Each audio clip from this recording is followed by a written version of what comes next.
YCP అధినేత AP మాజీ CM Jagan అమీతుమీకి సిద్ధమవుతున్నారా? తన డ్రీమ్ ప్రాజెక్ట్ మెడికల్ కాలేజీలను ట్రిపుల్ పీ మోడ్లో పెట్టడానికి తప్పుపడుతున్న జగన్ ఈ విషయంలో ప్రభుత్వానికి వ్యతిరేకంగా ప్రత్యక్ష పోరాటాలకు సిద్ధమవుతున్నారు. ఇందుకీ జగన్తో కలిసి వచ్చేదెవరు? ఆయన ఉద్యమ కార్యాచరణ ఎలా ఉండబోతోంది? గత ఎన్నికల్లో ఓటమి తర్వాత ప్రజా సమస్యలపై వైసీపీ పోరాటాలు చేస్తుంది. అన్నదాత పోరు, విద్యుత్ ఛార్జీలు, ఫీజు రియంబర్స్మెంట్ తదితర అంశాలపై ఆందోళనలు చేసింది. వైసీపీ చేపట్టిన నిరసన కార్యక్రమాలు సక్సెస్ అయ్యాయన్న టాక్ వచ్చింది. అయితే ఆ కార్యక్రమాల్లో కేవలం వైసీపీ నేతలు మాత్రమే పాల్గొంటున్నారు. ఎక్కడా పార్టీ అధినేత మాజీ సీఎం జగన్ కనబడలేదు. మిర్చి, పొగాకు, మామిడి రైతుల సమస్యలు తెలుసుకోవడానికి పలు ప్రాంతాల్లో పర్యటించారు జగన్. అలాగే పార్టీ నేతల్ని పరామర్శించడానికి కూడా వెళ్లారు. ఏపీలో కూటమి ప్రభుత్వం ఏర్పాటై 15 నెలలు దాటడంతో కొత్త యాక్షన్ ప్లాన్ సిద్ధం చేసుకున్నారు జగన్. ఇప్పటి వరకు దేశంలో ఏ ముఖ్యమంత్రి చెయ్యని విధంగా జగన్ హయాంలో 17 మెడికల్ కాలేజీలు ప్రారంభమయ్యాయి. అయితే అందులో 10 మెడికల్ కాలేజీలను పీపీపీ మోడ్కి ఇచ్చేందుకు ప్రభుత్వం సిద్ధం కావడాన్ని తీవ్రంగా పరిగణిస్తున్నారు జగన్. దీనిపై ప్రజాక్షేత్రంలోనే తేల్చుకునేందుకు సిద్ధమవుతున్నారు. ఇప్పటికే నిరసన కార్యక్రమాల్లో కొత్త ఒరవడి తీసుకువచ్చారు జగన్.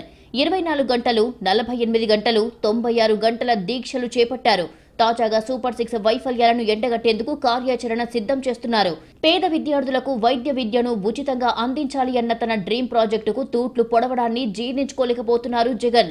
10 మెడికల్ కాలేజీలను పీపీపీ మోడ్లో పెట్టడాన్ని తప్పుపడుతున్నారు. టెండర్ల ద్వారా వాటిని ఎవరైనా చేజెక్కించుకున్నా తాము అధికారంలోకి రాగానే వాటిని రద్దు చేస్తామన్నారు. ఆస్తుల వల్ల ప్రజలకు మంచి జరుగుతుంది. ఈ ఆస్తుల వల్ల ప్రజలకు జరిగే శాశ్వత మంచిని చంద్రబాబు నాయుడు తీసేసే ప్రయత్నం చేస్తా ఉన్నాడు. దీన్ని అడ్డుకునే కార్యక్రమంలో ప్రతి ఒక్కరూ కూడా ముందుకు రావాలని కోరుతా ఉన్నాం. అందరం కలిసికట్టుగా దీన్ని వ్యతిరేకించే కార్యక్రమం ఖచ్చితంగా చేస్తాం. ఇన్ని చేసినా కూడా పొరపాటున మీరు బరి తెగిస్తే మాత్రం ఒకటి చెప్తా ఉన్నా, ఎవరైనా టెండర్లలో పార్టిసిపేట్ చేయండి, ఎవడైనా రాండి, కానీ ప్రతి ఒక్కరికి వార్నింగ్ ఇస్తాను. రేపు పొద్దున మేము వచ్చిన తర్వాత రద్దు చేస్తాం, మళ్ళీ వెనక్కి తీసుకుంటాం. ఇది మాత్రం ఖచ్చితంగా అందరూ గుర్తుపెట్టుకోమని చెప్తాను.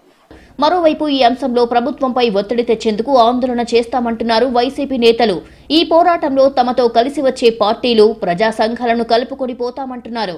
మొత్తానికి త్వరలో ప్రజల పక్షాన వైసీపీ చేపట్టే ఆందోళన కార్యక్రమాల్లో జగన్ ప్రత్యక్షంగా పాల్గొనబోతున్నారని స్పష్టమవుతుంది. తమ అధినేత జగన్తో కలిసి రెట్టించిన ఉత్సాహంతో కదం తొక్కుతామంటున్నారు వైసీపీ నేతలు, కార్యకర్తలు.